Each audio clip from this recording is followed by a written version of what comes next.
Electronic spreadsheet advanced में हमारे पास 4 chapters हैं, चारों ही चैप्टर्स को इसी वीडियो में हम डिटेल में कवर करेंगे। स्टार्ट करते हैं, सबसे पहले बात करेंगे लिब्रियोफिस कैल्क के बारे में। तो कैल्क एक सॉफ्टवेयर होता है जिसकी हेल्प से हम स्प्रेडशीट्स को क्रिएट और मैनेज करते हैं। इसको लिब्रियोफिस के द्वारा प्रोवाइड किया जाता है और इसकी एक्सटेंशन होती है .ods। एक्सटेंशन के बारे में मैं आपको बता चुका हूँ पिछली वीडियो में, यानी कि डिजिटल डॉक्यूमेंटेशन एडवांस्ड वाले चैप्टर में। ठीक है, चलिए बात करते हैं सबसे पहले चैप्टर की, जिसका नाम है analyse data using scenarios and goal seek. तो हम 3 चैप्टर्स ऑलरेडी कवर कर चुके हैं डिजिटल डॉक्यूमेंटेशन वाले यूनिट में, और इस यूनिट में हम 4 और चैप्टर्स कवर करेंगे, चैप्टर नंबर 4, 5, 6 एंड 7। चलिए, तो कंसोलिडेटिंग डेटा हमारा पहला टॉपिक इसमें आता है, जिसकी हम बातें करेंगे अभी। तो सबसे पहले हम ओपन कर लेते हैं लिब्रियोफिस कैल्क। तो कैल्क क्या है? एक सॉफ्टवेयर है जिसकी हेल्प से हम स्प्रेडशीट्स क्रिएट करते हैं। तो यहाँ पे आप देख सकते हो इस तरह से खुल के आता है। सबसे ऊपर टाइटल बार होता है, जिसमें यहाँ पे अनटाइटल्ड 1 लिब्रियोफिस कैल्क लिखा हुआ है, इसको हम बोलते हैं टाइटल बार। इसमें स्प्रेडशीट का टाइटल लिखा जाता है। उसके नीचे आता है मेन्यू बार, जिसमें file menu, edit menu, view, insert, format, styles, ये सारी मेन्यूज आपको देखने को मिलती हैं। इनके बारे में भी हम बाद में चर्चाएं करेंगे। सबसे नीचे आइए, यहाँ पे देख सकते हो आपको शीट 1 करके कुछ दिख रहा है। तो ये एक वर्कशीट है आपकी। इसके साइड में प्लस का बटन है, इस पे आप जैसे ही क्लिक कर दो तो एक और शीट यहाँ पे आ चुकी है। फिर से आप और ऐड कर दो तो एक और शीट आती है। तो इस तरह से आप मल्टीपल शीट्स अपनी वर्कबुक के अंदर इंसर्ट कर सकते हो। अच्छा, इनका काम क्या है? वो सब हम बाद में समझेंगे, लेकिन फिलहाल जो आपको समझना है, वो ये है कि मान लीजिए मैंने अपनी शीट में कुछ डेटा डाला यहाँ पे, कुछ भी एंट्रीज़ मैंने यहाँ पे कर दी। उसके बाद मैंने शीट 2 में कुछ एंट्रीज़ कर दी। उसके बाद शीट 3 में भी कुछ एंट्रीज़ कर दी। अब मैं चाहता हूँ कि जो मेरा तीनों शीट्स का डेटा है, मैं एक सिंगल शीट में उसको कंबाइन करके लिखना चाहता हूँ, तो उसके लिए मुझे क्या करना पड़ेगा? उसके लिए मैं यूज़ करूँगा कंसोलिडेट का, ठीक है? तो आप पेशेंस के साथ वीडियो को देखिए और आपको सारी चीज़ें धीरे-धीरे समझ में आने लगेंगी। अगर हो सकता है थोड़ा बहुत समझ नहीं आ रहा, वो आगे चल के सब कुछ क्लियर हो जाएगा। आप चिंता ना करें, बहुत ही धैर्य के साथ आप वीडियो को देखिए। एक-एक चीज़ आपको मैं ऐसे समझाऊँगा जैसे आपने अब तक कुछ भी नहीं पढ़ा हो, ठीक है? चलिए, तो कंसोलिडेट का हम यूज़ किस लिए करते हैं? जब हमें मल्टीपल शीट्स से डाटा को उठाकर एक सिंगल शीट में समराइज़ करना होता है, तो हम कंसोलिडेट का यूज़ करते हैं। आइए समझते हैं। Consolidate is a function used to combine information from multiple sheets of a spreadsheet into one place to summarize the information. ठीक है? It is used to view and compare variety of data in a single spreadsheet for identify trends and relationships. तो इसका हम use करते हैं trends और relationships को identify करने के लिए। फॉर एग्जांपल अगर मैं बात करूँ, कोई बिज़नेस है और बिज़नेस में प्रॉफिट और लॉस का उन्होंने कोई स्प्रेडशीट बनाई हुई है, तो उसमें मल्टीपल शीट्स में डेटा है। तो वो चेक करना चाहते हैं कि हमारे प्रॉफिट का ट्रेंड क्या है? कब ज़्यादा प्रॉफिट होता है हमें और किस सीज़न में हमें लॉस होता है? तो उसके लिए वो क्या करेंगे, सारी की सारी शीट्स के डेटा को कंबाइन करेंगे और एक ही शीट में उसको डाल के चेक कर सकते हैं कि कब हमें कितना प्रॉफिट और लॉस हो रहा है। चलिए, आगे बढ़ते हैं। तो कंसोलिडेट करने से पहले हमें क्या चीज़ें चेक करनी पड़ती हैं, वो देख लेते हैं। बहुत ही लाइटली देखिए इसको, क्योंकि मोस्ट इम्पोर्टेंट चीज़ आप कवर कर चुके हो कि कंसोलिडेट का रियली में मतलब क्या होता है। डेफिनिशन बहुत ज़्यादा इम्पोर्टेंट है हर एक चीज़ की। तो देखिए, सबसे पहले आपको हर एक शीट को ओपन करना पड़ेगा और चेक करना पड़ेगा कि डेटा टाइप्स सेम है कि नहीं है। मतलब अगर आपको कंसोलिडेट करना है, तो एक ही तरह का डेटा कंसोलिडेट हो सकता है। यानी कि अगर आप इंटीजर को कंसोलिडेट कर रहे हो, तो इंटीजर को इंटीजर के साथ ही आप ग्रुप कर सकते हो। ऐसा नहीं है कि आप इंटीजर को कैरेक्टर के साथ वो कर दो।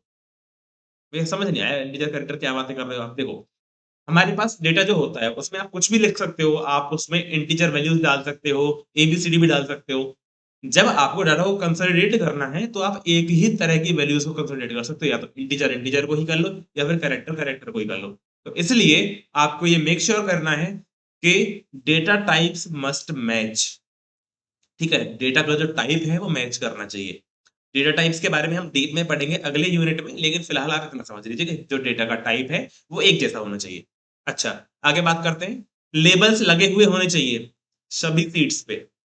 क्यों? देखो, अगर मान लो आपको प्रॉफिट को कंपेयर करना है, तो प्रॉफिट का लेबल हर एक शीट में उस पर्टिकुलर पॉइंट पे होना चाहिए। तो प्रॉफिट के नीचे फिर सारा डेटा हो गया। सबसे ऊपर वाले सेल में जो हम लिखते हैं ना, सबसे ऊपर वाले सेल में हम जो कंटेंट लिखते हैं, वो हमारा लेबल होता है। फॉर एग्जांपल मैं लॉस लिख रहा हूँ यहाँ पे, तो इसके नीचे वाले सारे सेल्स में लॉस का डेटा होगा ना, तो ये प्रॉफिट और लॉस क्या हुआ? लेबल्स हुए। तो लेबल्स आपके मैच करने चाहिए, तभी तो हम डेटा को एनालाइज कर पाएंगे कि कब कितना प्रॉफिट हुआ, कब कितना लॉस हुआ। तो लेबल्स को आप अच्छे से मार्क कीजिए वहां पे। उसके बाद फर्स्ट कॉलम को आप प्राइमरी कॉलम की तरह डाल दीजिए अपनी नई वाली शीट में, जिसमें आपको डेटा को कंबाइन करना है। फिर आप डेटा मेन्यू में जाके कंसोलिडेट पे क्लिक कीजिए, वहां से आप कंसोलिडेट कर सकते हो। ठीक है, टेंशन मत लो, इजी है, सारी चीजें समझ में आएंगी धीरे धीरे। ये देखो, मुझे क्या करना है, तीनों शीट से डेटा को उठाया मैंने। ठीक है, मतलब डेटा मैंने डाल दिया तीनों शीट्स पे, जो भी मुझे करना था। अब मैं जहाँ पे इस डेटा को इंसर्ट करना चाह रहा हूँ वहां पे आया हूँ, और इंसर्ट मेन्यू पे जाऊंगा, सॉरी डेटा मेन्यू पे जाऊंगा, और कंसोलिडेट पे क्लिक करूंगा। तो यहाँ से मैं रेंजेस को सिलेक्ट कर सकता हूँ और डेटा को कंसोलिडेट कर सकता हूँ। चलिए आगे बढ़ते हैं। नेक्स्ट हमारा है ग्रुप्स। ग्रुप्स क्या होते हैं, आइए एग्जांपल से समझते हैं। सबसे पहले मान लीजिए मैंने यहाँ पे कुछ डेटा डाल दिया। ठीक है, कुछ ही मैं यहाँ पे डेटा डालता जा रहा हूँ। अब मैं चाहता हूँ, मैं चाहता हूँ कि इस पूरे डेटा का एक ग्रुप बन जाए। वो कैसे बनेगा, पूरे को मैं सेलेक्ट करूंगा, और सेलेक्ट करने के बाद मैं जाऊंगा डेटा मेन्यू में, और वहां पे ग्रुप एंड आउटलाइन पे क्लिक करूंगा, और यहाँ पे ग्रुप पे क्लिक करूंगा।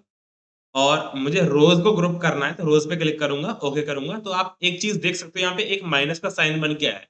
माइनस पे जैसे क्लिक करता हूँ ये पूरा छिप गया।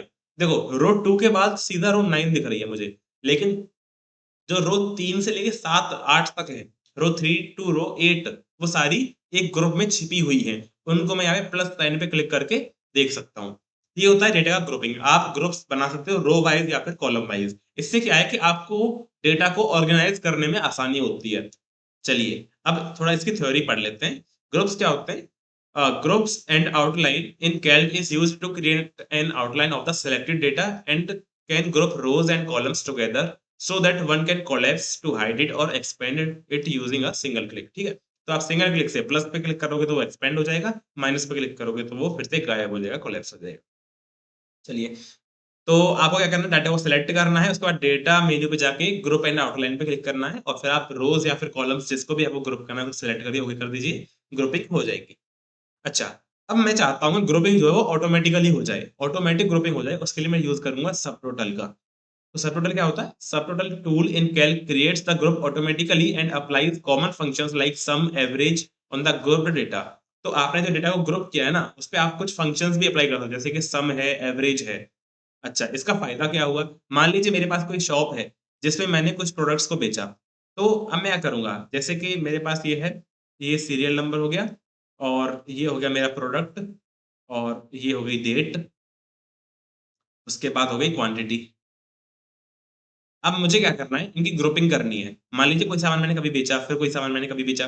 मैं चाहता हूँ डेट वाइज ग्रुपिंग हो जाए, कि इस डेट को कौन-कौन से सामान बेचे गए वो एक ग्रुप में आ जाए, फिर अगली डेट को जो बेचा गया वो एक ग्रुप में आ जाए। तो उसके लिए मैं सब टोटल का यूज़ कर सकता हूँ। या फिर आप मल्टीपल कैटेगरीज़ भी बना सकते हो। आप क्वांटिटी का भी ग्रुप बना सकते हो। आप प्रोडक्ट वाइज़ भी ग्रुपिंग कर सकते हो। ठीक है? तो ऑटोमैटिक आप ग्रुपिंग के लिए सब टोटल का यूज़ कर सकते हो। उसके साथ आप उसे फंक्शंस अप्लाई कर सकते हो, जैसे कि सम। फॉर एग्जांपल मैं क्वांटिटी वाइज़ ग्रुपिंग कर रहा हूँ, और लास्ट में क्वांटिटी का सम भी दिखा रहा हूँ कि भाई देखो टोटल इतने आइटम्स बेचे गए। ठीक है? मैं प्रोडक्ट वाइज़ ग्रुपिंग कर रहा हूँ कि इस प्रोडक्ट को कब-कब बेचा गया। लास्ट में सभी की क्वांटिटी का सम करके दिखा रहा हूँ, टोटल इतनी क्वांटिटी में ये प्रोडक्ट बेचा गया। तो इस तरह से आप सब टोटल का यूज़ कर सकते हो।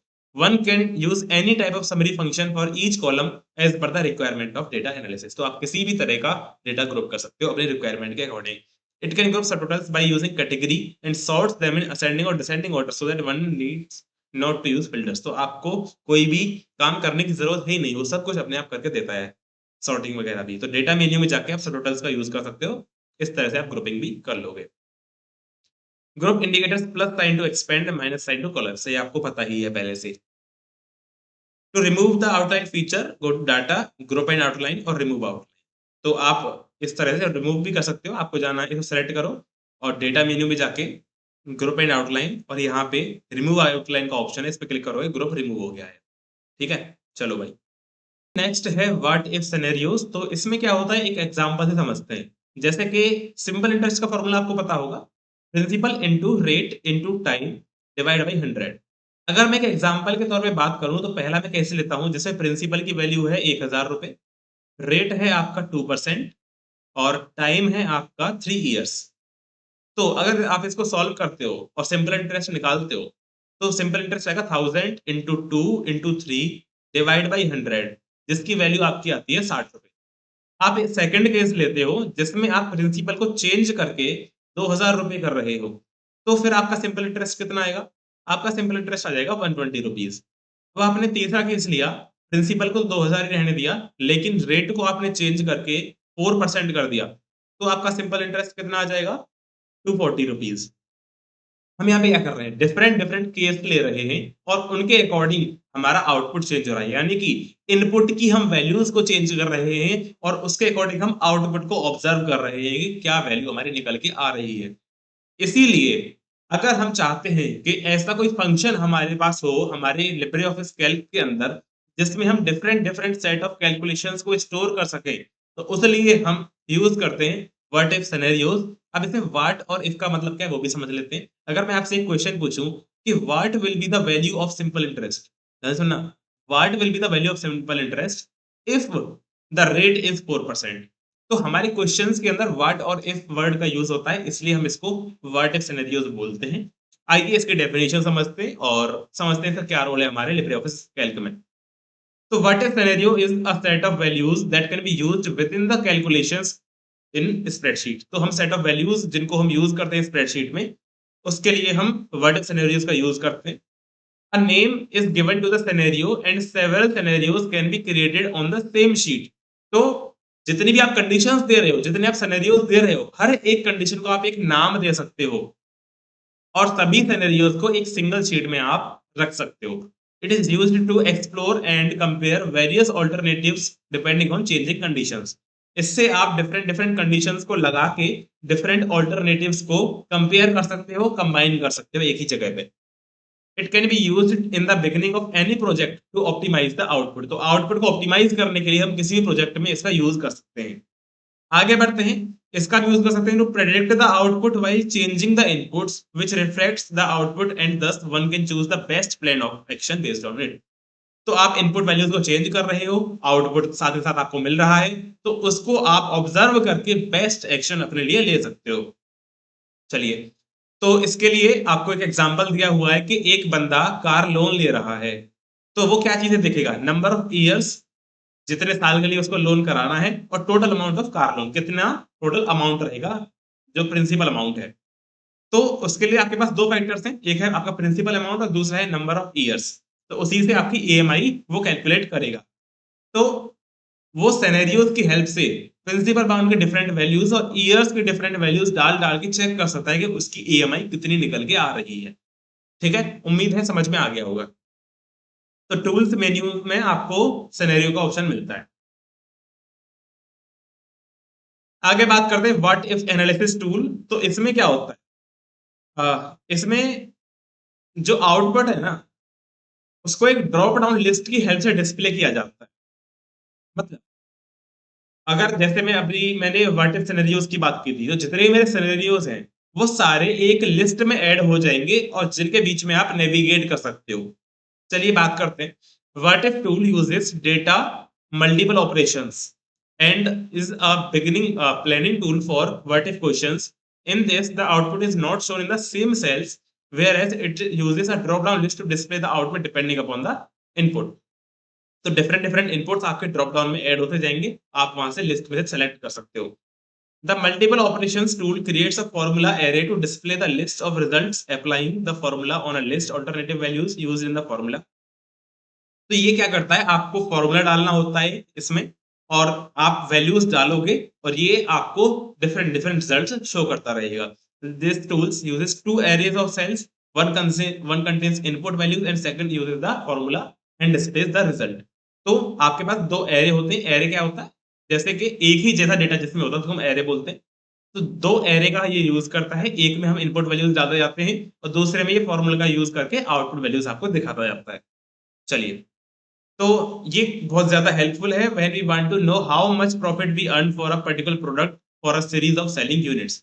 तो आपको बहुत सारे यूनिट सेल करने हैं, तो उसके लिए आप इसका यूज कर सकते हो प्रॉफिट को फाइंड करने के लिए।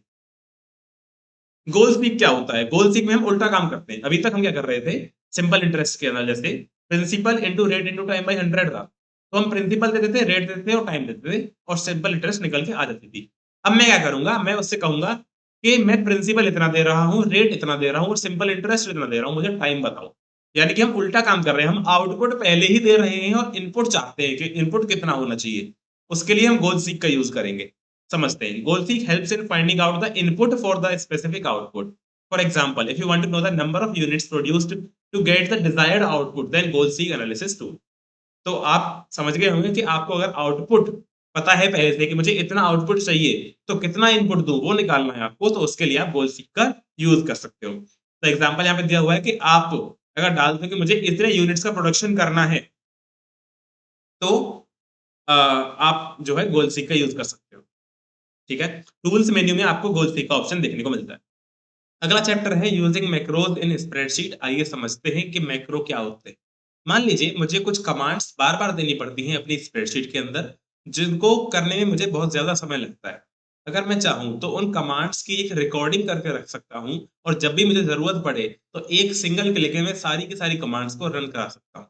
तो इसके लिए हम मैक्रो का यूज़ करते हैं। फिर से समझिए, मुझे एक ही काम अगर बार-बार करना पड़ रहा है, तो उसको मैं रिकॉर्ड करके एक बार में बाद में फिर कभी भी यूज़ कर सकता हूँ। चलिए समझते हैं। तो macro is used to automate repeated task that are always performed in the same way over and over again. तो macro is a single instruction that executes a set of instructions. तो बहुत सारी इंस्ट्रक्शंस को execute कराती है हमारी एक single instruction जिसका नाम होता है macro. These set of instructions can be sequence of commands or keystrokes that can be used for any number of times later। तो हम जो भी कमांड्स दे रहे हैं, वो सारी की सारी इसमें रिकॉर्ड हो जाती हैं और उनको हम कभी भी बाद में यूज़ कर सकते हैं। A sequence of actions such as keystrokes and clicks can be recorded and run as per the requirement। तो इन सभी को हम रिकॉर्ड कर सकते हैं और बाद में जब भी हमें रिक्वायरमेंट होगी, तो हम उनको रन करा सकते हैं। चलिए, तो इनेबलिंग मैक्रो रिकॉर्डर यानी कि जब भी हम अपने कंप्यूटर में लिब्रे ऑफिस को डाउनलोड करते हैं, तो by default macro recording enabled नहीं होती है, तो इसको हमें इनेबल करना पड़ता है। तो by default macro recording feature is turned of when Libre office is installed. तो इसको इनेबल करने के लिए मुझे क्या करना पड़ेगा? टूल्स मेन्यू में ऑप्शंस पे जाओ, LibreOffice and then advanced. तो मैं यहाँ पे टूल्स मेन्यू पे गया, यहाँ पे ऑप्शंस है और यहाँ पे लिब्रे ऑफिस के अंदर एडवांस्ड में मैंने क्लिक किया। यहाँ पे एक आपको ऑप्शनल फीचर्स में दिख रहा है इनेबल मैक्रो रिकॉर्डिंग।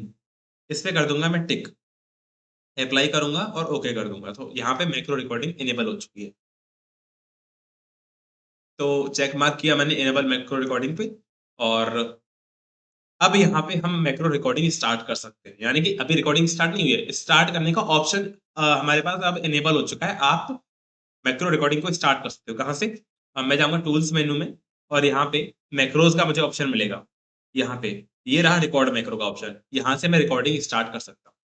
चलिए, व्हाट इज़ रिकॉर्डेड? तो क्या-क्या चीज़ें हैं जो रिकॉर्ड होती हैं मैक्रो में? तो सारे के सारे कीबोर्ड और माउस के actions, but the following actions are not recorded. तो कीबोर्ड और माउस में सारी चीज़ें रिकॉर्ड होती हैं, कुछ चीज़ों को छोड़ के। तो कौन सी चीज़ें हैं जो रिकॉर्ड नहीं होती हैं? Opening of windows, actions carried out in another window then where the recording was start. यानी कि आपने जिस फाइल में, जिस स्प्रेडशीट में रिकॉर्डिंग शुरू की है, केवल वही फाइल आपकी वहाँ पे रिकॉर्ड होगी। कोई और विंडो को रिकॉर्ड वो नहीं करेगा। विंडो स्विचिंग को भी रिकॉर्ड नहीं करेगा। Actions that are not related to spreadsheet content, जो स्प्रेडशीट से रिलेटेड चीज़ें नहीं हैं, उनको भी वो रिकॉर्ड नहीं करेगा। जैसे कि ऑप्शंस डायलॉग में आप कोई चेंज कर रहे हो, मैक्रो ऑर्गेनाइज़र में कुछ चेंज कर रहे हो, कुछ चीज़ें आप कस्टमाइज़ कर रहे हो, वो सारी चीज़ें आपकी रिकॉर्डिंग में नहीं इन्वॉल्व होती हैं। Selections are recorded only if they are done by using the keyboard cursor traveling but not when mouse is used। तो अगर आप कुछ चीज़ें सेलेक्ट कर रहे हो यूजिंग माउस तो वो रिकॉर्ड नहीं होंगे, लेकिन अगर कीबोर्ड की हेल्प से कंटेंट को सेलेक्ट कर रहे हो तो वो रिकॉर्ड होता है। Macro recorder works only in Calc and writer. तो हमारे कैल्क और राइटर में ही केवल मैक्रो रिकॉर्डर अवेलेबल है। तो कैसे रिकॉर्ड करते हैं? टूल्स मेन्यू में मैक्रो पे जाइए और रिकॉर्ड मैक्रो पे आप क्लिक कर दीजिए। तो आप जो भी काम करोगे वो रिकॉर्ड होना शुरू हो जाएगा। देखो, टूल्स मेन्यू पे गया और मैक्रोज़ पे गया और यहाँ पे रिकॉर्ड मैक्रो पे क्लिक किया। तो यहाँ पे देखो स्टॉप रिकॉर्डिंग का ऑप्शन मुझे अवेलेबल हो गया, यानी कि रिकॉर्डिंग अभी यहाँ पे चल रही है। इसको जैसे ही मैं स्टॉप करता हूँ, तो मैक्रो वहाँ पे रिकॉर्ड हो जाएगा। चलिए, so once you click on the record macro option, a recording of actions start with small alert will be displayed. Click on stop recording button will stop the recording of actions. This will open basic macro dialog window to save। तो जैसे ही आप इसको stop करते हो, तो एक basic macros dialogue open होता है, एक बार मैं करके दिखाता हूँ आपको। टूल्स पे गए, मैक्रोस पे गए, रिकॉर्ड मैक्रो मैक्रो पे गए और मैंने यहाँ पे कुछ लिख दिया, ठीक है? अब मैं करूँगा स्टॉप रिकॉर्डिंग, तो यहाँ पे एक basic macros dialog box open हुआ है। यहाँ पे ये मैक्रो को सेव करने के लिए बोल रहा है। तो यहाँ पे बाय डिफ़ॉल्ट मॉड्यूल 1 यहाँ पे ओपन रहती है, जहाँ पे अपने मैक्रो को आप सेव कर सकते हो, ठीक है? तो यहाँ पे आप मैक्रो का नाम डाल दीजिए, फॉर एग्ज़ाम्पल मैं डाल देता हूँ प्रतीक और इसको मैं यहाँ पे कर दूँगा सेव। आप चाहो तो नई लाइब्रेरी या फिर नई मॉड्यूल भी बना सकते हो। सेव कर दूँगा, वो मैक्रो मेरा सेव हो चुका है, ठीक है? तो यहाँ पे आप first select the object where you want to the macro to be saved in the save macro to the list box. तो वहाँ पे आप जहाँ भी जिस लोकेशन पे आप सेव करना चाहते हो, जिस भी मॉड्यूल में, जिस भी लाइब्रेरी में सेव करना चाहते हो, वहाँ पे आप उसको सेलेक्ट कीजिए, उसका नाम डालिए और सेव पे क्लिक करके आप उसको सेव कर सकते हो। बाय डिफ़ॉल्ट आपके मैक्रो का नेम रहेगा मेन और बाय डिफ़ॉल्ट स्टैंडर्ड लाइब्रेरी के मॉड्यूल 1 में सेव होता है। लेकिन आप नेम ऑफ मैक्रो को चेंज कर सकते हो और लाइब्रेरी मॉड्यूल को भी आप चेंज कर सकते हो। सेव बटन पे क्लिक करोगे, मैक्रो सेव हो जाएगा। तो लाइब्रेरी क्या होती है? Library is a collection of modules which in turn is a collection of macros. तो क्या होते हैं, जो मैक्रोज़ होते हैं ना, वो मॉड्यूल्स के अंदर होते हैं और मॉड्यूल्स हमारी लाइब्रेरीज़ के अंदर होती हैं। समझ गए? यानी कि लाइब्रेरीज़ के अंदर मॉड्यूल्स होते हैं, मॉड्यूल्स के अंदर हम मैक्रोज़ को सेव करते हैं। तो कुछ रूल्स हैं जिनको हम फॉलो करते हैं जब भी हम किसी मैक्रो, मॉड्यूल या फिर लाइब्रेरी का नाम रखते हैं। पहला है कि लेटर से शुरुआत होनी चाहिए नेम की। ऐसा नहीं है कि आप मैक्रो का नाम रख रहे हो 1 मैक्रो, नहीं, ऐसा नहीं हो सकता। आप मैक्रो 1 लिख सकते हो, लेकिन 1 मैक्रो नहीं लिख सकते। क्यों? क्योंकि लेटर से शुरुआत होनी चाहिए। स्पेसेस नहीं होनी चाहिए नाम में और कोई भी स्पेशल कैरेक्टर जैसे कि डॉलर हो गया, हैश हो गया, ये सब आप इंक्लूड नहीं कर सकते हो। केवल आप अंडरस्कोर ही इंक्लूड कर सकते हो अपने नाम के अंदर। ठीक है? चलो। रनिंग अ मैक्रो, किसी मैक्रो अगर मुझे रन कराना है तो मैं टूल्स पे जाऊँगा, मैक्रोज़ पे जाऊँगा, रन मैक्रो पे क्लिक करूँगा, तो हमें मैक्रो सेलेक्टर डायलॉग बॉक्स खुलेगा। वहाँ पे फिर अपने मैक्रो को सेलेक्ट कर लीजिए, अपनी लाइब्रेरी और मॉड्यूल में जाके मैक्रो को ढूँढ लीजिए, वहाँ से आप उसको सेलेक्ट कर लो और रन पे आप क्लिक करोगे तो मैक्रो वहाँ पे रन हो जाएगा। LibreOffice macros library is provided by LibreOffice and contains modules with pre-recorded macros and should not be changed. तो एक LibreOffice macros नाम की लाइब्रेरी होती है जो बाय डिफ़ॉल्ट हमें ऑफिस देता है, जिसमें कुछ मॉड्यूल्स होती हैं जिनमें पहले से ही कुछ मैक्रोज़ होते हैं, जिनको आप चेंज नहीं कर सकते हो। नेक्स्ट है creating and organizing a simple macro. तो मैक्रोज़ को जब हम ऑर्गेनाइज़ करते हैं, वो कैसे करते हैं अभी समझ लेते हैं। तो उसके लिए आपको टूल्स मेन्यू में मैक्रोज़ में जाके organize macros then LibreOffice basic पे क्लिक करना होगा। आइए देखते हैं। देखो, यहाँ पे मैं टूल्स मेन्यू पे गया और यहाँ पे मैक्रोज़ पे, देन ऑर्गेनाइज़ मैक्रोज़ और बेसिक पे मैंने क्लिक किया। यहाँ पे आप देख सकते हो बाय डिफ़ॉल्ट हमारी जो लाइब्रेरी वो स्टैंडर्ड लाइब्रेरी है, जिसके अंदर मॉड्यूल 1 हमारी डिफ़ॉल्ट मॉड्यूल है, जिसके अंदर डिफ़ॉल्ट मैक्रो मेन है और मैंने अभी जो बनाया था प्रतीक नाम का मैक्रो अवेलेबल है। अगर मुझे ऑर्गेनाइज़र खोलना है, तो यहाँ पे ऑर्गेनाइज़र नाम का बटन है, मैं इस पे क्लिक करूँगा, तो यहाँ पे basic macro organizer dialog box open होता है। यहाँ पे मैं क्या कर सकता हूँ, नई लाइब्रेरी और नई मॉड्यूल बना सकता हूँ। जैसे कि अगर मुझे नई लाइब्रेरी क्रिएट करनी है, तो मैं यहाँ पे लाइब्रेरीज़ पे क्लिक करूँगा और न्यू पे क्लिक करूँगा। नाम डाल दूँगा लाइब्रेरी का, ओके पे क्लिक करूँगा तो मेरी एक नई लाइब्रेरी यहाँ पे क्रिएट हो गई है। उसी तरह से अगर मुझे कोई नई मॉड्यूल क्रिएट करनी है, मैं मॉड्यूल्स पे जाऊँगा, न्यू पे क्लिक करूँगा और जैसे नाम डाल दूँगा मॉड्यूल का, ओके करूँगा तो नया मॉड्यूल मेरा क्रिएट हो चुका है। मान लीजिए मुझे लाइब्रेरी 1 के अंदर मॉड्यूल इंसर्ट करनी है, तो यहाँ पे न्यू पे क्लिक करूँगा, तो यहाँ पे मॉड्यूल क्रिएट हो जाएगी। तो जिस भी लाइब्रेरी के अंदर आपको मॉड्यूल क्रिएट करनी है, उस लाइब्रेरी में आप जाके न्यू पे क्लिक करेंगे, वो नया मॉड्यूल क्रिएट हो जाएगा। उम्मीद है नम आपको समझ में आ गया होगा। ठीक है। गलती से मुझसे रन हो गया अभी मैक्रो, एक बार फिर से रन करके दिखा देता हूँ। देखो टूल्स पे गया, मैक्रोज़ पे गया, रन मैक्रो में मैंने क्लिक किया। अब मुझे जो भी मैक्रो रन करना है ना, वो यहाँ से मैं चूज़ करूँगा। माई माई मैक्रोज़ के अंदर था, स्टैंडर्ड के अंदर था, मॉड्यूल 1 के अंदर प्रतीक नाम का मैक्रो है, इस पे क्लिक करूँगा, रन करूँगा, देख सकते हो यहाँ पे प्रतीक नाम लिख के आ गया है। तो इस तरह से आप मैक्रोज़ को रन भी कर सकते हो। चलिए, सो ये आपको समझ में आ गया होगा चीज़ें कि आप ऑर्गेनाइज़र पे क्लिक करोगे, बेसिक मैक्रो ऑर्गेनाइज़र खुलेगा। वहाँ पे आपको लाइब्रेरी अगर क्रिएट करनी है, तो न्यू लाइब्रेरी पे आपको क्लिक करना पड़ेगा। सॉरी लाइब्रेरी पे जाके न्यू पे क्लिक करोगे, तो वहाँ से आप उसका नाम डालो और सेव कर सकते हो। उसके बाद अगर आपको मॉड्यूल क्रिएट करना है, तो मॉड्यूल्स टैब पे जाइए और न्यू पे क्लिक करो, तो वहाँ से आप नई मॉड्यूल भी क्रिएट कर सकते हो, जैसे मैंने आपको अभी करके भी दिखाया था। चलिए मैक्रो एज़ अ फंक्शन, आप जैसे फंक्शंस होते हैं हमारे पास, सम हो गया और काउंट हो गया और एवरेज हो गया, ये सारे फंक्शंस हैं जो कि हमारे पास पहले से अवेलेबल होते हैं हमारी फंक्शंस लिस्ट में कैल्क के अंदर। लेकिन अगर आप चाहो तो मैक्रो को भी एक फंक्शन की तरह काम करवा सकते हो।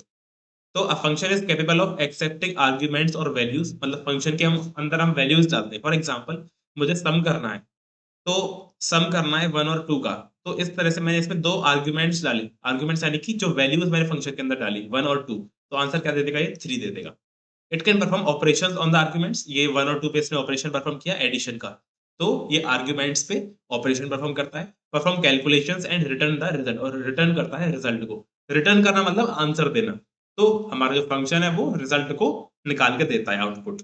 चलिए, तो it will save us the effort of remembering and typing the formulas. तो आप अगर आप मैक्रो को एज़ अ फंक्शन बना लेते हो, तो इससे क्या है कि हमारा टाइम बच जाएगा फ़ॉर्मूलाज़ को टाइप करने का। तो आप एक ऐसा मैक्रो बना दो जिसमें आप एक खतरनाक सा फ़ॉर्मूला डाल दो, तो वो एक फंक्शन की तरह भी काम कर सकता है। अगला चैप्टर है हमारा लिंकिंग स्प्रेडशीट डेटा। तो यहाँ पे हम समझेंगे कि कैसे हम डेटा को आपस में शीट्स में लिंक कर सकते हैं। तो सबसे पहले समझते हैं कि हम कैसे अपनी वर्कबुक में वर्कशीट्स को इंसर्ट कर सकते हैं। ठीक है, आइए देखते हैं। मैंने आपको पहले ही बता चुका हूँ कि यहाँ पे सबसे नीचे लेफ्ट में आपको एक ऑप्शन अवेलेबल होता है न्यू शीट ऐड करने का, जो कि प्लस का साइन होता है। इस प्लस साइन पे आप क्लिक करके नई शीट्स ऐड कर सकते हो। जैसे कि मैंने यहाँ पे शीट 4 को ऐड किया, एक और क्लिक करूँगा शीट 5 आ गई, एक और क्लिक किया शीट 6 आ गई। तो इस तरह से मैं शीट्स यहाँ पे ऐड कर सकता हूँ। अब मैं चाहता हूँ कि कोई दूसरा तरीका हो मेरे पास। मैं यहाँ पे राइट क्लिक करूँगा नीचे बॉटम पे, जहाँ पे शीट्स के नाम लिखे हुए हैं, वहीं पे मैं राइट क्लिक करूँगा और इंसर्ट शीट पे मैं क्लिक कर दूँगा। तो यहाँ पे इंसर्ट शीट डायलॉग बॉक्स खुल के आता है। यहाँ पे आप चूज़ कर सकते हो कि आपको करंट शीट के पहले इंसर्ट करनी है या उसके बाद इंसर्ट करनी है। तो यहाँ पे देखो शीट 6 है ना, इसके पहले मान लो अगर मुझे इंसर्ट करनी है, और नंबर ऑफ शीट्स मैंने कर दिया यहाँ पे 3, ठीक है?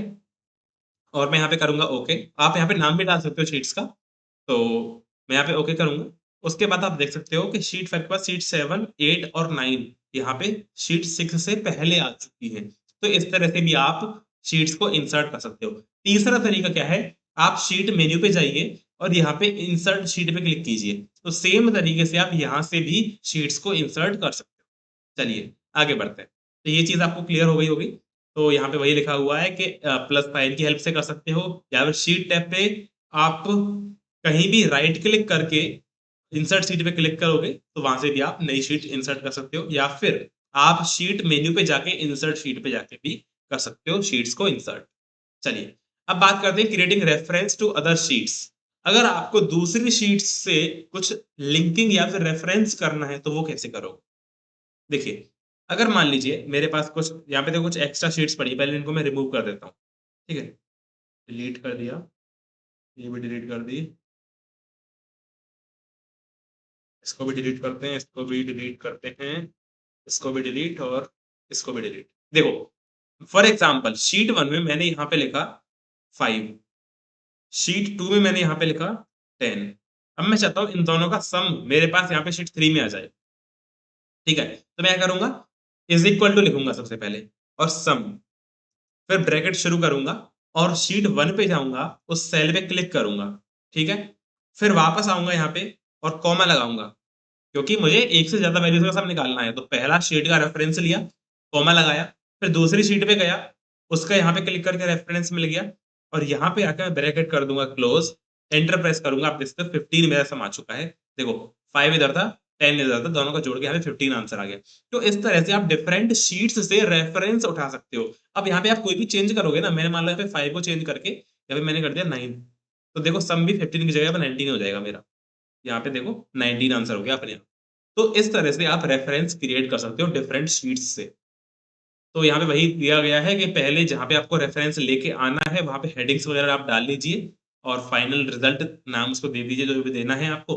इक्वल टू आइकन आपको क्लिक करना है और उसके बाद सम टाइप कीजिए और जहाँ भी आपको जाना है, जैसे टर्म वाली कोई शीट है, मान लीजिए हमें कुछ मार्क्स का एडिशन करना है बच्चों के, तो उस टर्म 1 मार्क्स की शीट पे आप गए और वहाँ पे क्लिक कर दोगे इंग्लिश मार्क्स पे, उसके बाद कॉमा लगाएँगे आप, उसके बाद टर्म 2 शीट पे जाएँगे, उसके मार्क्स पे क्लिक कर देंगे, ब्रैकेट क्लोज़ कर देंगे। आप चाहो तो एवरेज भी कर सकते हो, लास्ट में सम के एंड में बाई 2 कर दो। फॉर एग्ज़ाम्पल मैं चाहूँ तो इक्वल टू सम ये था, इसके लास्ट में डिवाइड बाई मैंने 2 और कर दिया, एंटर मारूँगा तो एवरेज आएगा 9.5।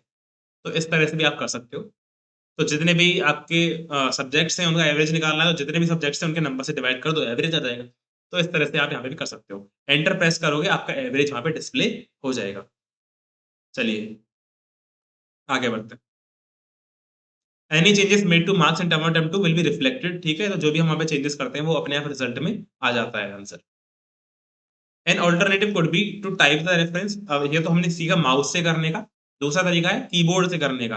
तो उसके लिए क्या है, आप रेफरेंस को टाइप भी कर सकते हो, जैसे कि यहाँ पे लिखा हुआ है, तो आप डॉलर साइन का यूज़ करोगे पहले। डॉलर साइन का यूज़ करने के बाद शीट का नाम लिखोगे, फिर डॉट लगा के उस शीट के सेल का नाम लिखोगे, फिर कॉमा लगाओगे, फिर डॉलर साइन लगाओगे, फिर शीट का नाम, फिर उसके सेल का नाम। तो इस तरह से आप कीबोर्ड की हेल्प से भी कर सकते हो, ठीक है? चलिए।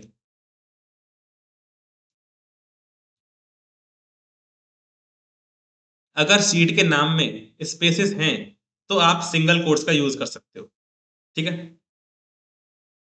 To refer a cell C4 of sheet name term 1 will be type dollar term 1 dot C4। तो इस तरह से आप यूज़ कर सकते हो सिंगल कोट्स में। नेक्स्ट है हाइपरलिंक्स। तो हाइपरलिंक क्या होता है? आपने कभी मूवी वगैरह डाउनलोड की हो, तो आपके पास कुछ ऑप्शंस आते हैं कि जैसे click here to watch online, है ना? तो आप जैसे ही उस लिंक पे क्लिक करते हो, आप कहीं पहुँच जाते हो किसी दूसरी वेबसाइट पे जहाँ पे आप मूवी को देख सकते हो। अब ये तो सिंपल टेक्स्ट था ना, आपने इस पे क्लिक किया, आप कैसे दूसरी वेबसाइट पे पहुँचे? क्योंकि इसके अंदर एक लिंक छिपा हुआ था। इसके पीछे कोई न कोई लिंक छिपा हुआ था, तभी आप दूसरी वेबसाइट पे पहुँचे। तो इसी को हम बोलते हैं हाइपरलिंक। तो हम अपनी स्प्रेडशीट में भी हाइपरलिंक्स को ऐड कर सकते हैं। कैसे करते हैं, ये समझते हैं।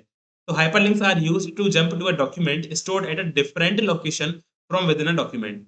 तो आप चाहो तो किसी दूसरे डॉक्यूमेंट में, किसी दूसरी फाइल पे भी जंप कर सकते हो क्लिक करने से, या फिर सेम स्प्रेडशीट में किसी लोकेशन पे, किसी दूसरी शीट पे पहुँच सकते हो, या फिर किसी दूसरी स्प्रेडशीट पे भी जा सकते हो, या फिर किसी वेबसाइट पे भी आप पहुँच सकते हो उस हाइपरलिंक पे क्लिक करके। तो वो डिपेंड करता है कि आपने किस तरह का हाइपरलिंक बनाया है।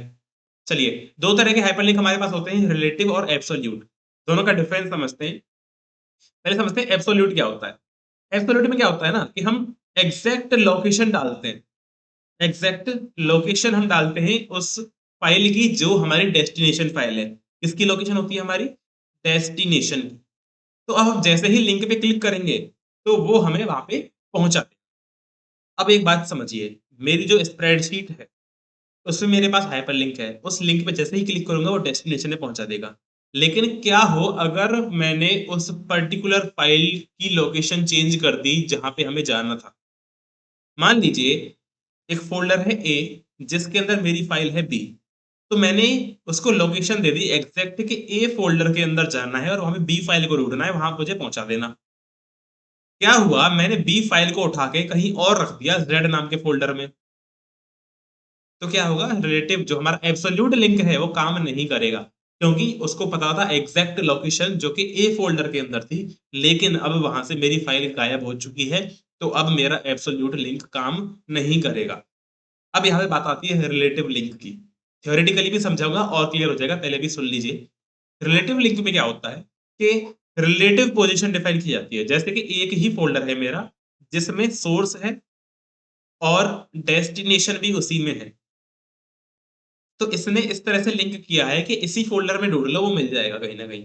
तो अगर मैं इस पूरे फ़ोल्डर को उठा के कहीं और भी रख दूँ ना, तो मेरा रिलेटिव लिंक नहीं टूटेगा, वो फिर भी काम करेगा। लेकिन अगर मैं दोनों की कुछ ना कुछ रिलेटिव पोज़ीशन चेंज कर दूँ, अगर मैं सोर्स फ़ाइल को ही उठा के किसी और फ़ोल्डर में रख दूँ, या फिर डेस्टिनेशन को उठा के किसी और फ़ोल्डर में रख दूँ, तो रिलेटिव लिंक टूटेगा। लेकिन जब तक ये दोनों एक ही फ़ोल्डर में हैं, तब तक ये लिंक नहीं टूटेगा।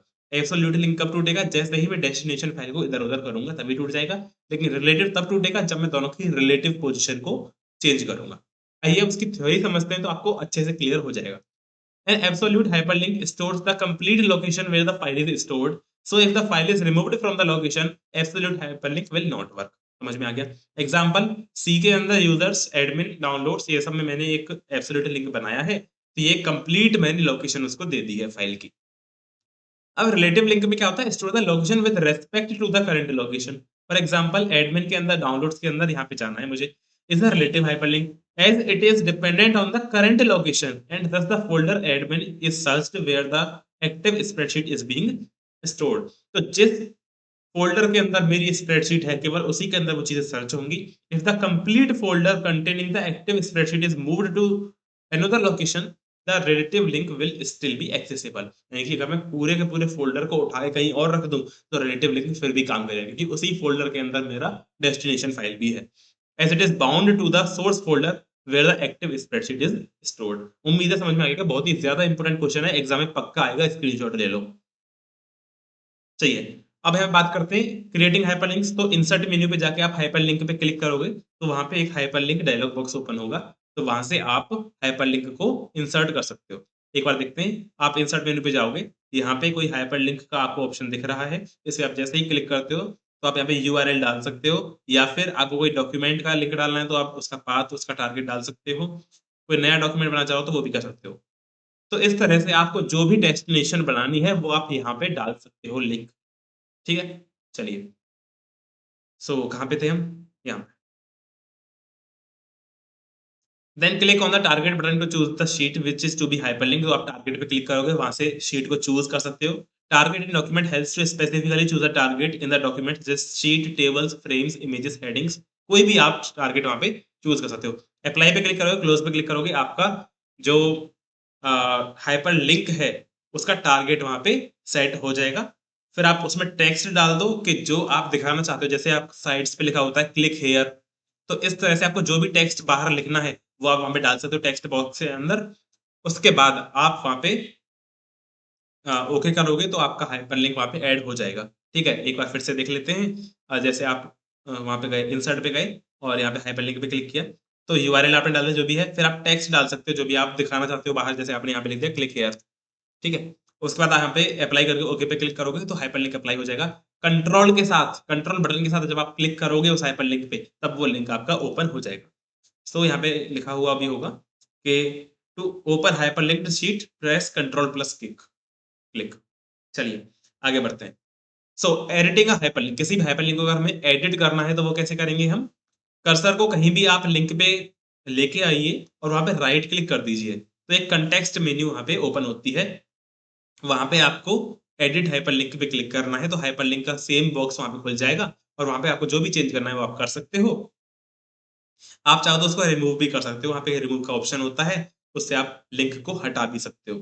लिंकिंग टू एक्सटर्नल डेटा, तो अगर आप किसी एक्सटर्नल डेटा को अपनी शीट में लिंक करना चाहते हो, तो वो कैसे करोगे? तो उसके लिए आपको सिंपल शीट मेन्यू पे जाना है और यहाँ पे एक्सटर्नल लिंक्स पे क्लिक करना है। यहाँ पे external data dialog box open होता है। यहाँ पे आप अपने सोर्स का लिंक या फिर यूआरएल डाल दीजिए। उसके बाद आप यहाँ पे ओके पर क्लिक करेंगे, वहां से आपकी शीट उठ के यहाँ पे लिंक हो जाएगी। चलिए, इसकी थ्योरी पढ़ लेते हैं थोड़ी सी। So, the versatility of a spreadsheet allows us to insert tables from HTML documents into Calc। तो अगर आप चाहें तो वेब पेजेस से या फिर HTML डॉक्यूमेंट से भी डेटा को यहाँ पे लिंक कर सकते हो। To insert the tables from HTML document, we can use the external data dialog box, जिसको मैंने अभी आपको यूज करके दिखाया भी था। एक्सटर्नल डेटा डायलॉग बॉक्स कहाँ से खुलेगा? शीट मेन्यू पे जाके लिंक टू एक्सटर्नल डेटा पे आपको क्लिक करना है। उसके बाद एक्सटर्नल डेटा डायलॉग बॉक्स खुलता है। वहाँ पे आप यूआरएल डाल दीजिए अपने सोर्स डॉक्यूमेंट का, या फिर ड्रॉप डाउन लिस्ट से आप सेलेक्ट कर लीजिए। एंटर प्रेस करोगे, वहाँ पे एक और डायलॉग बॉक्स ओपन होता है, जो कि आपसे लैंग्वेज पूछेगा कि आपको कौन सी लैंग्वेज इंपोर्ट करनी है। या फिर अगर आप लैंग्वेज चूज नहीं करते हो और ऑटोमेटिक को सेलेक्ट करते हो, तो जो वेब पेज की लैंग्वेज है, वही वहाँ पे इंपोर्ट हो जाएगी। फिलहाल आप इतना समझिए कि जब हम एक्सटर्नल डेटा को लिंक करते हैं, तो हम HTML डॉक्यूमेंट से अपनी शीट्स को अपने खुद की स्प्रेडशीट में लिंक कर सकते हैं, और वहां पे जब भी कोई अपडेट होगा डेटा, तो वो हमारी स्प्रेडशीट में डेटा अपडेट हो जाएगा। चलिए, सो नेक्स्ट है हमारा linking to registered data sources. तो भाई, ये डेटा सोर्स क्या होता है? देखो, नेक्स्ट जो हमारा यूनिट है ना, डेटाबेस, उसमें मैं सारी चीजें आपको पढ़ाने वाला हूँ, लेकिन फिर भी समझ लीजिए, डेटा सोर्स में लोगों का डेटा होता है, बस इतना आप समझ सकते हैं फिलहाल के लिए। जैसे लोगों की डिटेल्स होती हैं कि उनका एड्रेस क्या है, उनका मोबाइल नंबर क्या है, तो इसको आप डेटा सोर्स कंसिडर कर सकते हो। तो रजिस्टर्ड डेटा सोर्स क्या है? कि वो डेटा सोर्स जो कि क्लाउड पे अपलोडेड है, या फिर जो लिब्रे ऑफिस पे रजिस्टर्ड है। registration is a means to inform LibreOffice about the type of data source and the location of the file। तो LibreOffice पे आप उसको रजिस्टर कर रहे हो, यानी कि आप उसमें बता रहे हो कि किस तरह का मेरा डेटा सोर्स है, और किस तरह की, और जो मेरा फाइल है उसकी लोकेशन क्या है। उसके बाद अगर आपको डेटाबेस को रजिस्टर करना है, तो आपको टूल्स मेन्यू पे जाना है, ऑप्शंस पे, फिर लिब्रियोफिस बेस पे, फिर डेटाबेसेस पे। ये सारी चीज़ें आपको फिलहाल समझ में नहीं आएँगी, जब आप डेटाबेस वाला चैप्टर पढ़ लोगे तब आपको समझ में आएगा। क्योंकि लिब्रियोफिस बेस क्या है? वो सॉफ्टवेयर है जिस पे हम अपना डेटाबेस बनाएँगे अगले यूनिट में, ठीक है? तो ऑप्शंस पे, लिब्रियोफिस बेस पे डेटाबेस डायलॉग बॉक्स हमारा ओपन होगा। उसके बाद न्यू बटन पे आप क्लिक करोगे और जिससे आप create database link dialog box वहाँ पे ओपन हो जाएगा। उसके बाद आप डेटाबेस फाइल की लोकेशन डाल दीजिए या फिर ब्राउज़ भी कर सकते हो आप फाइल ब्राउज़र की हेल्प से और वहाँ पे जाके आप उस ब्राउज़र को सेलेक्ट कर सकते हो और उसका नाम वगैरह डाल के फिर आप उसको अ, इनेबल कर सकते हो। अगला चैप्टर है हमारा share and review a spreadsheet. तो इसमें क्या होता है? जैसे मान लीजिए मुझे एक स्प्रेडशीट पे काम करना है अपने दोस्त के साथ, तो मैं उसके साथ अपनी स्प्रेडशीट को शेयर करूँगा और अच्छी बात ये है कि वो जो भी चेंजेज़ अपनी स्प्रेडशीट में करेगा, वो मुझे भी पता चलता रहेगा और मेरे पास ये पावर रहेगी कि उसने जो भी बदलाव किए हैं, मैं उनको एक्सेप्ट या रिजेक्ट कर सकता हूँ। आइए इसको डीप में समझते हैं। तो शेयरिंग स्प्रेडशीट क्या होता है? Sharing a spreadsheet is just like a team work to work in collaboration with other users. तो दूसरे यूजर्स के साथ अगर आप मिलके काम करना चाहते हो टीम में, तो आप शेयरिंग कर सकते हो स्प्रेडशीट की। टूल्स मेन्यू में शेयर स्प्रेडशीट पे आपको क्लिक करना होता है। उससे क्या है कि एक share document dialog window open होता है, जहाँ से आप शेयरिंग ऑप्शन को इनेबल या फिर डिसेबल कर सकते हो। ठीक है। उसके बाद share this spreadsheet with other users नाम का एक ऑप्शन होगा, उस पे आप टिक मार देना और ओके पर क्लिक कर देना, तो आपकी स्प्रेडशीट शेयरिंग के लिए रेडी हो जाएगी। तो एक बार दिखा देता हूँ आपको। टूल्स पे गया मैं और यहाँ पे शेयर स्प्रेडशीट नाम का कोई ऑप्शन मेरे पास होना चाहिए। इसे मैं क्लिक करूँगा। तो share this spreadsheet with other user इसे मैं टिक मार दूँगा और ओके पे क्लिक करूँगा तो ये स्प्रेडशीट शेयरिंग के लिए तैयार हो जाएगी। ठीक है? चलिए आगे बढ़ते हैं। So opening a shared spreadsheet, जब भी आप किसी शेयर्ड स्प्रेडशीट को ओपन करते हो तो वहाँ पे एक मैसेज डिस्प्ले होता है कि the spreadsheet is in shared mode and some of the features are not available. तो कुछ फीचर्स हैं जो डिसेबल्ड रहते हैं, उसका एक मैसेज भी आपको शो होता है कि ये वाले फीचर्स आपके पास मतलब कुछ फीचर्स अवेलेबल नहीं है क्योंकि वर्कशीट आपकी शेयर्ड मोड में है। उसके बाद अगर आप चाहो कि उस ऑप्शन को आप बार-बार ना देखो उस मैसेज को, तो उसके लिए आप do not show warning again पे टिक कर सकते हो, तो वो मैसेज आपके पास बार-बार नहीं आएगा। अच्छा, कौन-कौन से फीचर्स हैं जो कि डिसेबल्ड रहते हैं शेयर्ड मोड में? जैसे कि undo, redo, repeat, paste, link to external file, image, map, object, ये सारे फीचर्स आपके पास अवेलेबल नहीं रहते। सेविंग अ शेयर्ड स्प्रेडशीट, तो आपने अगर कोई स्प्रेडशीट शेयर की हुई है, उसको आपको सेव करना है, तो क्या होगा? देखो, जब भी आपने चेंजेस किए स्प्रेडशीट में तो आपको सेव तो करनी ही है। उसके बाद अगर 2 या 2 से ज़्यादा यूज़र्स एक ही टाइम पे उसपे काम कर रहे हैं और चेंजेस में कोई भी कॉन्फ्लिक्ट नहीं हो रहा, यानी कि मान लीजिए एक सेल है B4 जिसमें मैंने वैल्यू डाली 5 और सेम B4 सेल में किसी और यूज़र ने वैल्यू डाल रखी है 7, तो चेंजेस कॉन्फ्लिक्ट हो रहे हैं ना, क्योंकि एक ही सेल में 2-2 वैल्यू थोड़ी हो सकती है। लेकिन अगर चेंजेस कॉन्फ्लिक्ट नहीं हो रहे हैं, तो message will appear stating that the spreadsheet has been updated with changes. ठीक है? यानी कि स्प्रेडशीट आपकी सेव हो जाएगी कुल मिला के अगर चेंजेस कॉन्फ्लिक्ट नहीं हो रहे हैं। लेकिन अगर चेंजेस कॉन्फ्लिक्ट हो रहे हैं, if there any conflict for the changes, then resolve conflict dialog window will appear. तो कॉन्फ्लिक्ट्स को आपको पहले रिज़ॉल्व करना पड़ेगा जिसके लिए एक अलग से विंडो ओपन होगी। तो आपको पहले एश्योर करना पड़ेगा कि आपको कौन सी वैल्यू चाहिए, 5 चाहिए कि 7 चाहिए। तो पहले आप उसको रिज़ॉल्व करोगे कि हाँ, मुझे 5 चाहिए। आप उसको एक्सेप्ट करोगे और तब आप उसको बाद में सेव कर पाओगे। अब no other user can save shared spreadsheet when you are resolving conflicts, जब आप रिज़ॉल्व कर रहे हो कॉन्फ्लिक्ट्स को, तो कोई और इंसान उस स्प्रेडशीट को सेव नहीं कर सकता है। चलिए, if another user is trying to save the shared document and resolve conflicts, then you will be notified the message that the file is logged. Now you cannot save it. अगर मान लीजिए कोई और इंसान conflicts को resolve करने लगा पड़ा है और मैं उसी टाइम पे स्प्रेडशीट को सेव कर रहा हूँ, तो मेरे पास एक मैसेज आएगा कि स्प्रेडशीट आपकी लॉक हो चुकी है और फिलहाल के लिए आप इसको सेव नहीं कर सकते हो। क्योंकि कोई और बंदा भी conflicts को रिज़ॉल्व कर रहा है, पहले उसको अपना काम खत्म कर लेने दीजिए। जब उसका काम खत्म हो जाएगा, तब आप उसको सेव कर सकते हो। ठीक है? चलो, रिकॉर्डिंग चेंजेस, तो आप कोई भी चेंज जब करते हो तो उसमें आप रिकॉर्ड भी कर सकते हो चेंजेस को। सो डिफरेंट वेज़ होते हैं रिकॉर्ड करने के, जो कि अदर यूज़र्स हमारे चेंजेस कर रहे हैं हमारी स्प्रेडशीट में। चेंजेस को इनेबल करने के लिए पहले तो आपको शेयर्ड मोड को डिसेबल करना पड़ेगा, जो कि आप टूल्स मेन्यू में जाके शेयर स्प्रेडशीट पे जाके कर सकते हो। एडिट मेन्यू पे जाइए, ट्रैक चेंजेस पे जाइए, रिकॉर्ड पे क्लिक कीजिए। फिर वहां पे आपने जो भी चेंजेस किए हैं उनका बॉर्डर कलर आपका रेड हो जाएगा। ठीक है, बॉर्डर कलर रेड हो जाएगा चेंजेस सेल्स में। और जैसे ही आप किसी कर्सर को, आप अपने कर्सर को लेके आते हो उस पर्टिकुलर सेल के ऊपर, तो वहां पे डिस्क्रिप्शन भी आ जाएगा कि इस सेल को कैसे चेंज किया गया है। चलिए, कमेंट्स। तो कमेंट्स जो है वो कैल्क ऑटोमेटिकली ऐड भी कर देता है। जैसे आपने कोई सेल B3 सेल है, B2 सेल है, उसको आपने 5 से 9 में चेंज किया, तो कमेंट उसमें अपने आप आ जाती है कि the cell B2 was changed from 5 to 9। लेकिन आप खुद भी उसमें अपने कमेंट्स ऐड कर सकते हो। आप ऑथर या फिर जो रिव्यूअर है वो अपने खुद के कमेंट्स भी उसमें ऐड कर सकता है। एडिट मेन्यू में ट्रैक चेंजेस पे जाके कमेंट पे अगर आप क्लिक करते हो तो वहां पे कमेंट ऐड कर सकते हो।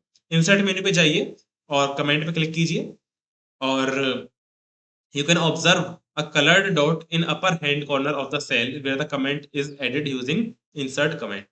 तो वहां पे एक कलर की डॉट बनी आ जाएगी अपर हैंड कॉर्नर पे, सेल के पे।